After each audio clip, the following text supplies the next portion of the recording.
اعوذ باللہ من الشیطان الرجیم بسم اللہ الرحمن الرحیم۔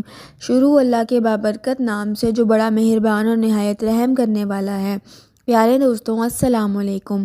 حضرت علامہ شیخ محمد البانی رحمۃ اللہ علیہ بیان کرتے ہیں کہ میں مکہ معظمہ میں مجاور تھا۔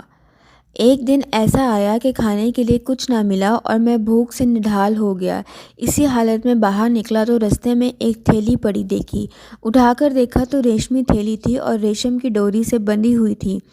جب میں نے اسے قیامگاہ پر لا کر کھولا تو دیکھا اس میں نہایت قیمتی موتیوں کا ایک خار موجود ہے۔ بازار نکلا تو دیکھا ایک شخص رومال ہاتھ میں لیے پکار رہا ہے کہ میری تھیلی جس میں موتیوں کا ہار تھا گم ہو گئی ہے۔ جو صاحب اس کا پتہ دے گا ان کو شکریہ کے طور پر 500 دینار انعام دوں گا جو اس رومال میں بندھے ہیں۔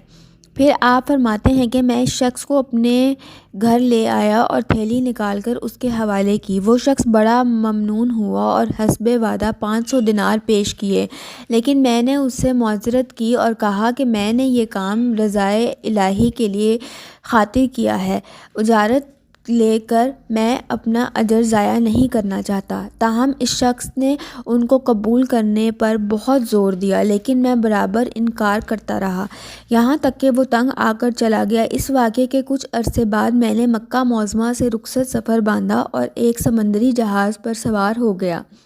بدقسمتی سے رستے میں طوفان آ گیا اور جہاز ایک چٹان سے ٹکرا کر پاش ہو گیا۔ میرے سوا سب مسافر ڈوب گئے۔ میرے بچنے کی یہ صورت ہوئی کہ تختہ میرے ہاتھ آ گیا اور میں اس پر بیٹھ گیا۔ بہتا بہتا ایک جزیرے کے ساحل تک پہنچ گیا۔ حسن اتفاق یہ ہوا کہ اس جزیرے کے باشندے مسلمان تھے۔ میں وہاں کی مسجد میں ٹھہر گیا۔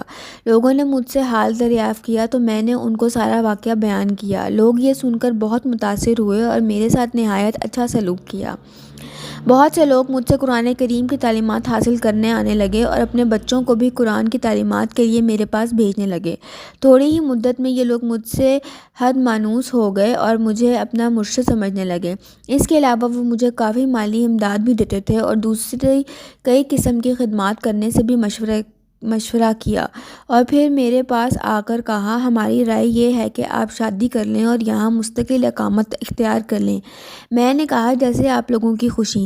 چنانچہ انہوں نے بتایا کہ ہمارے یہاں ایک مالدار یتیم لڑکی ہے، ہمارے خیال میں اس کے لیے آپ سے نکاح کر دیں۔ میں نے رضامندی کا اظہار کیا اور میرا اس لڑکی سے نکاح ہو گیا۔ جب میں نے خلوت میں اپنی بیوی کو دیکھا تو یہ دیکھ کر حیران رہ گیا کہ وہی تھیلی والا ہار اس کے گلے میں پڑا ہے۔ دریافت کرنے پر معلوم ہوا کہ یہ لڑکی اس حاجی کی بیٹی تھی جسے میں نے محض اللہ کے لیے ہار واپس کر دیا تھا۔ لوگوں نے مجھے بتایا کہ جب اس لڑکی کا باپ حج سے یہاں واپس آیا تو اپنے قیمتی ہار کے گم ہونے اور پھر اس کے مل جانے کا واقعہ اکثر بیان کیا کرتا تھا۔ کہا کرتا تھا کہ جس شخص نے مجھے یہ ہار واپس دیا ہے، ایسا بے نفس آدمی میں نے دنیا میں نہیں دیکھا۔ پھر وہ یہ دعا کیا کرتا تھا کہ کاش اس کی مجھ سے یہاں ملاقات ہوتی تو میں اپنی لڑکی کا نکاح اس سے کرتا۔ پھر آپ فرماتے کہ اللہ تعالیٰ نے اس مرحوم حاجی کی دعا کو شرف قبولیت بخشا اور لڑکی کا میرے ساتھ نکاح ہو گیا اور اللہ پاک نے اس بیوی سے مجھے اولاد بھی نوازی۔ اس واقعے سے ہمیں یہ سبق ملتا ہے کہ سچ میں نیکی کا بدلہ ہمیشہ اچھائی سے ہی ملتا ہے اور برائی کا بدلہ ہمیشہ برائی سے ہی ملتا ہے، جیسا کہ اس واقعے میں دیانت کا بدلہ کیسا عظیم ملا۔ اللہ تعالیٰ نے دنیا میں ہی دکھا دیا کہ جو امانت دار ہوگا اللہ تعالیٰ عیب سے اس کی مدد فرمائے گا۔ اللہ تعالیٰ ہمیں اس واقعے سے سبق حاصل کرنے کی توفیق عطا فرمائے، آمین۔